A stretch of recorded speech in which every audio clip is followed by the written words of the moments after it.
Hello everyone, TLSG here, back again with another daily Marvel Snap video. So today we do have the season refresh coming in. We just loaded into the game, so we are going to check out the season pass. We're going to unlock the new card, and then we're going to build a deck around that card. And so let's go ahead and go through the pop-ups. All right, so it looks like it's going to be Nick Fury, and all of the data mining that I saw with Nick Fury, he was I think he was a 5-cost card, and so it's interesting that he is a 1-cost card. And so 1 second, I am going to purchase the pass and then we will be right back. All right, so I did finish purchasing the pass, and it did say that he was a 1-cost 2-power card on the main screen, but he's actually the 5-cost 7-power. And so Nick Fury, our brand new card, on reveal, add 3 random 6-cost cards to your hand. And so I saw some speculations around this, and I've been kind of thinking about it in my mind. This could be kind of cool as an enabler for a Galactus deck. I counted there are about 19 6-cost cards currently in the game, if you include both Galactus and Thanos. And so if you have a 3 out of 19 chance to pull your Galactus if you drop him, it would be a weird way to build the deck before the card is even available. I don't think we're going to go with that particular. I think that's more of a high roll style deck, something that would just be fun to run. And so we are going to go ahead and jump into the deck draft, and we will be right back. All right, so we are back again. We did end up drafting actually several deck lists. This is deck list probably number 3 or 4. We tried a couple of different packages with Nick, but none of them felt really consistent. So I tried a high roll style deck where we run like a Sarah, a Quinjet, to really amplify the reduction, be able to drop every single one of the cards that Nick Fury generates. But then it left us feeling gutted if we got the low roll of the 3 6-cost cards. If we got 3 6-power 6-cost cards, we weren't able to win the game from that play. And then I tried an aggro deck where you flood the board with all of your cards, and then when you drop Nick Fury, it kind of reloads. You drop him naturally on 5. And then if you get a good 6-cost cards, you use that naturally. If not, then you use your other low-cost resources. It ran a Devil Dino because Nick Fury kind of acts as a reload for that Devil Dino power. And then that one worked okay, but what I found myself really relying on was the Devil Dino power. And so then that's where we shifted over into the old school collector Devil Dino style deck, and this thing has felt pretty good so far. I've tested it for a few games, and just overall all of the cards in the package function pretty well together. And so let's run through the deck list really quickly so that we can jump into a few games. First, we have Agent 13. She's going to be good to generate an extra card into your hand, and she will buff up the collector in the process. Sometimes the card that she generates is going to be useful, so she has a decent usage in this deck list. We have Quinjet. He's going to be good in reducing the cost of all of the cards that end up getting generated in our hand, either through Agent 13, Cable, Sentinel, White Queen, or Nick Fury. Quinjet will reduce the cost of all of those cards by 1 once we generate them. And Quinjet is how we're going to potentially be able to drop multiple cards from Nick Fury in this deck list. And then we have Collector. He's going to grow with every single card that we discover. Now, whenever he was balanced, it did go down to 1. If he hadn't been, this would be absolutely nuts. But he's still going to get quite a bit of upside by the end of the game with all of the cards that we're going to be generating. And then we have Cable. This is going to steal one of the cards from your opponent's deck. You will have the strategic information to know if you have one of their core combo pieces, and it's going to cost less for you to drop onto the board. We have Sentinel. This is a good way to kind of fill in the gaps on the board. You can play this. It's going to generate another one into your hand. Quinjet will reduce its cost, so then it'll be a 1-cost 3-power card for the rest of the game that you can just keep dropping over and over and over again. We have Mystique. Mystique has several good targets in this deck list. She could potentially do Quinjet, which would be okay, but more ideally, she's going to target our Devil Dino or our Iron Man to have a really big power push in those lanes. We have Wave. Wave is in this deck list to potentially push more of Nick's generated cards out onto the board by being able to drop Nick Fury on 4, which we can then drop one of his cards on 5. If we have Quinjet, we can drop another one on 6, or we can potentially extend the game with magic. It just depends on what we draw into and what the board develops into. And then we have Devil Dino. Devil Dino is going to be the best friend with Nick Fury. So whenever Nick Fury generates those 3 6-cost cards, if you can't use all of them, or maybe you don't want to, maybe they're not very good cards, even so, Nick Fury is going to give you an additional 6 power push in your Devil Dino by having those cards in your hand. So he may be only a 7-cost card, but if you have Devil Dino or Devil Dino and Mystique on the board, all of a sudden you added an additional 6 or 12 from that 5 cost card, and then he starts feeling like he adds that value that you need from him. We have White Queen. White Queen is going to draw a copy of the highest cost card in your opponent's hand. So this is going to be good to get some read or some information on what your opponent has in their hand and whether they have that combo piece that they need. And Quinjet is going to reduce the cost of the card that she draws, and so you'll be able to play it a little bit cheaper than your opponent will. Then we have Iron Man. Iron Man is going to serve to help propel a lane up and over the threshold that we need to win that location. So if it's a highly competitive lane, Iron Man can oftentimes force that win in our favor by accelerating our already existing power level. And then we have Magic as another way to potentially extend the game. If we drop Wave but we don't have Nick Fury in our hand yet, we can drop Magic. That will allow us to drop Nick Fury naturally on 5, and then on 6 and 7 we can drop one of Nick Fury's cards that he generated. And then finally we have the brand new card Nick Fury, who is a tough one to build around. It has been quite a while since I kind of had to go back and forth on different deck builds to find one that felt like he was at home in. And so Nick Fury right now, with the resources we have, I think is going to be the most sustainable in this style of deck list, in a collector style deck list. Later on, maybe we get additional locations or resources that allow him to really shine, kind of like Thor did in the Love and Thunder season. But as of right now, he feels okay. He's a little bit tricky to use because you want to make sure that you get as much upside as possible out of him, because you're giving up dropping a potential Iron Man or another high power 5 cost card in place of the 7 power push from Nick Fury. And so that is the rundown of the deck list. Let's go ahead and jump into a few games. I hope you guys enjoy. All right, and so first up we have Loving Penguin. Might be a person, I'm not sure. It's weird if we're not running into a human player at this point.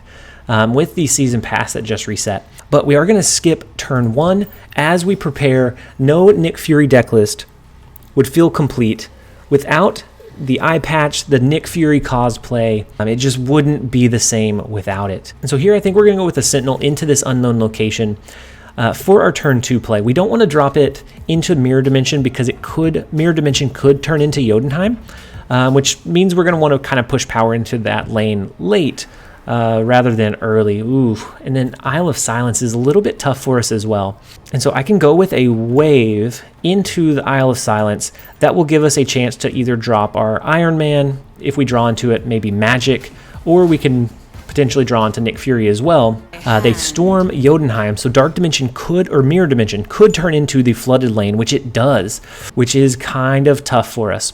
So we do ensure that they can only drop 1 card, but that's kind of rough. We can do Devil Dino, and then I think probably for the rest of the game, we can't do any ongoing abilities here, so over here is rough. So even like an Iron Man, a Mystique, ooh, what are we gonna do?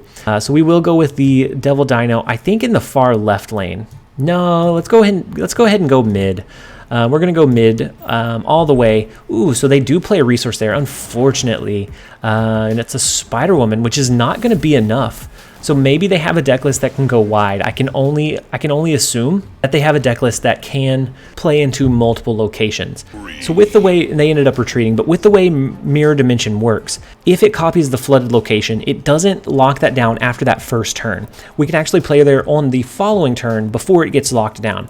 And so we were going to be able to either do a Magic or do a Mystique to copy the Devil Dino so that we have a decent power push in both of these before it locks down, and then we could just generate additional cards in our hand to make sure that we had the max upside from our Devil Dino.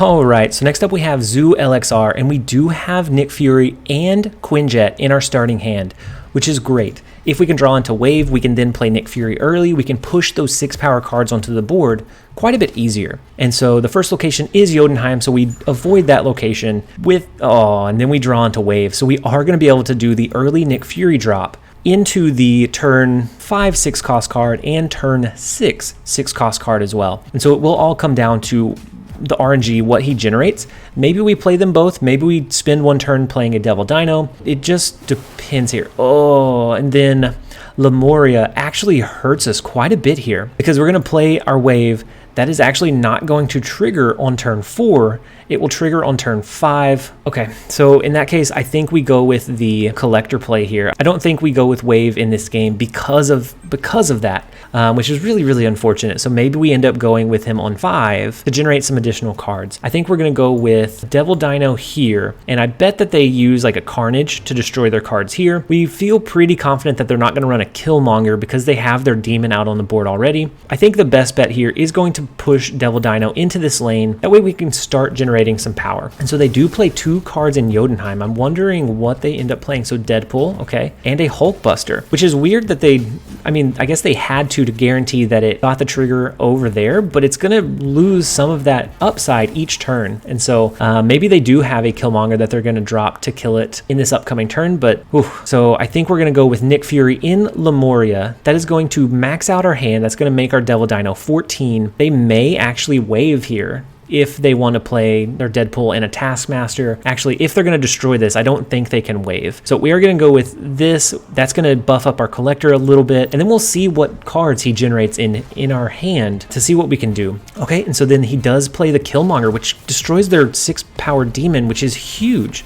It's a huge loss for them. And so then that turns into so even though it got reduced in cost, the Nova came off. So it is a 10-power card going into that last turn. Okay, and so we generate an Arnim Zola, we generate an Ultron, and we generate a Chavez in this final turn. So what do we think they're going to be able to do? I think we probably want to Arnim Zola the Devil Dino. That is going to push one here to compete with probably the 5-power token that they have in this location, and then it'll add additional power into this right lane as well. So let's go ahead and lock that one in. That will be a 12-power push to the left and the right lane, and it's going to kind of divert it away from mid, which they thought we had the power push in. So they do drop 1 card in the left-hand side. They drop big power, huge power into mid lane, which is not going to do it for them. It's weird that they stacked so much power in that location, but Nick Fury knows what he's doing. He generates the Arnim Zola that we need to divert that power away from that huge power push that they had. And so that is win number 2. Let's go ahead and jump into the next one. All right, so next up we have K Parzival. The first location is Westview, which is essentially going to be another unknown location. So if we're going to play a card, we don't necessarily have to be confined to playing into the known location. And so Agent 13 generates a Quake here, which it's kind of interesting.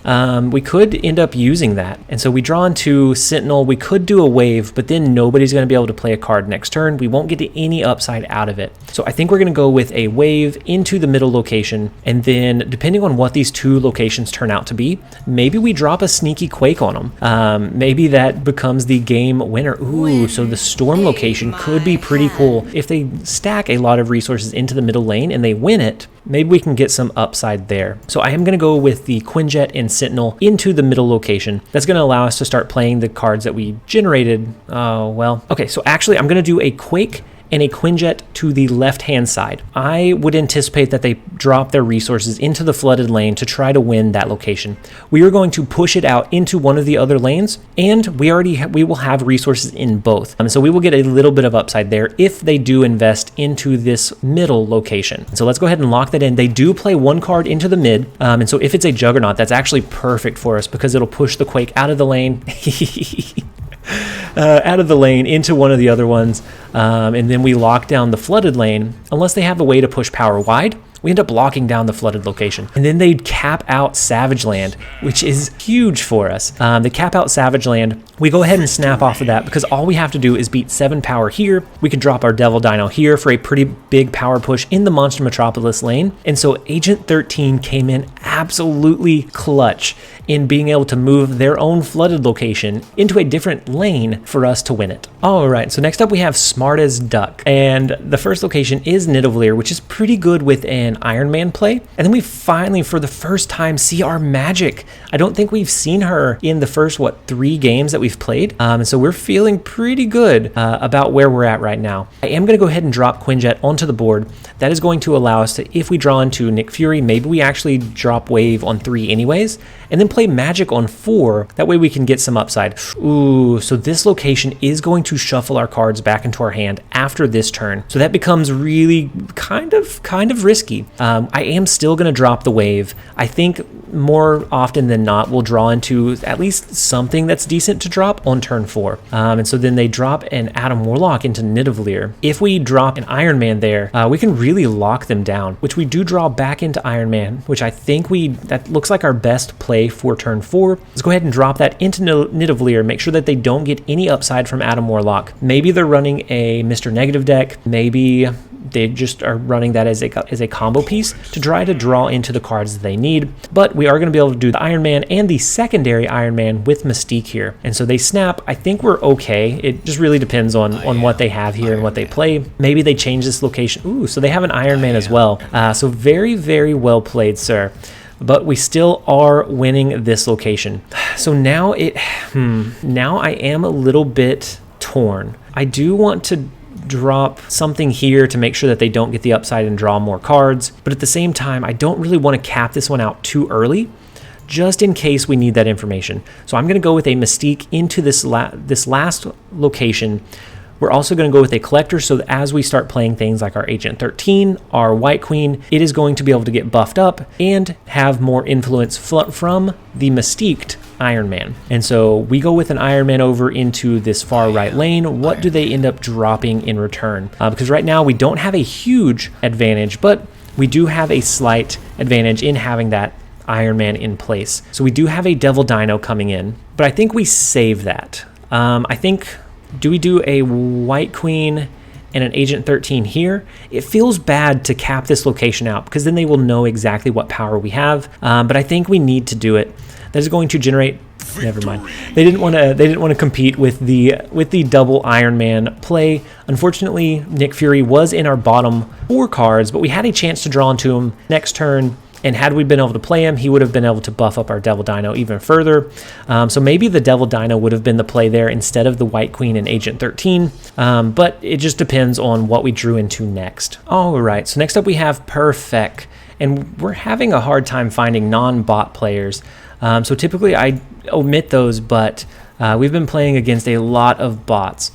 And so we may end up having to put a few of those into the video, unfortunately. And so I am going to go with the Agent 13 and the Collector, both into Wakanda. They won't be able to be killed. Maybe we end up dropping like a White Queen and an Iron Man into that location to propel that power even further. And so here we will go with the Quinjet and the Cable. This location is going to be locked down until turn 6. So if we extend the game, then we get an additional turn to play in there. If not, then maybe we just make a big power push in these two, or drop a Devil Dino on turn 6, which would end up being like a 12 power push in this location. And so we get a Sarah from Cable here, which will help us play a lot of our cards. If we can draw into Nick Fury, we'll be able to play quite a few of the cards that he generates. So I think we're going to go with a Sarah here, and then next turn we're going to be able to drop a lot of cards. We will play our Sentinel because then it'll come back into our hand as a 0-cost card. We'll have a decent amount of upside. Okay, and so they play a Rescue, which is not great for us, but I don't think it breaks us either. We could do a Mystique of the Sarah play, but I don't think we need to push that many cards out. We can do White Queen here. Actually, maybe we do. I am going to go ahead and Mystique the Sarah to see if maybe we can get an additional turn, to see if maybe we can draw into Magic. If we do, then we can play a lot of resources on those last couple of turns. Actually, I changed my mind. I'm going to go with I'm going to go with a Sentinel and an Iron Man in the left lane. Next turn, we can open up with a Mystique over here, and then we can just flood the rest of our resources in that lane to try to propel it up for the win. And I think having 2 Iron Men is going to be better than extending the game. And so they drop a card in the Wakanda lane. Maybe it ends up being a Hobgoblin, because they said Arg, so I'm not sure what they ended up dropping. And so they do a Mojo in Washington DC, which is not going to be enough, and then a Wolfsbane. And so we know that we either need to do an Iron Man here, either that or something large. But I think we do a Mystique, we do the free Sentinel, we do the White Queen, and then we do Cosmo. We have initiative, so if they run something that is going to try to Mystique like an Iron Man, we're going to block it over here with the Cosmo. That was generated by the Agent 13, by the way. And then 2 of these cards are going to work to buff up our Collector further. So maybe if they have an Iron Man of their own here, then I think they end up winning because it's going to be 30. We're only going to get to push an additional 4. So it depends on what they drop. If they do an Iron Man here, then they win this location. If they don't have an Iron Man, then we're good. if they don't drop anything here, if they do drop an Iron Man, we should have mystiqued this lane because they're going to drop most of their resources into Wakanda. So I think it's a coin flip. It's if they have Iron Man or not. Actually, they have 2 cards left in their deck. Let's go ahead and pivot really quickly. Let's go with the Iron Man here.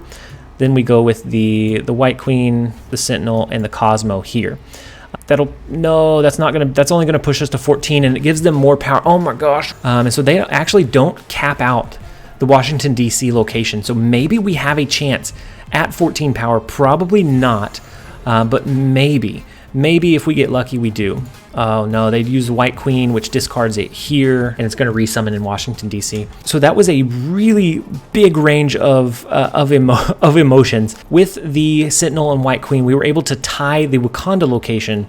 We were able to win and push enough power because of the Sarah and the Quinjet that we were able to win Miniaturized Lab by 11. Even with the Maximus, they were only able to win this one by 4. Had they put their Sunspot here, they would have blown us away in this location, and it would have been no contest. We got very, very fortunate.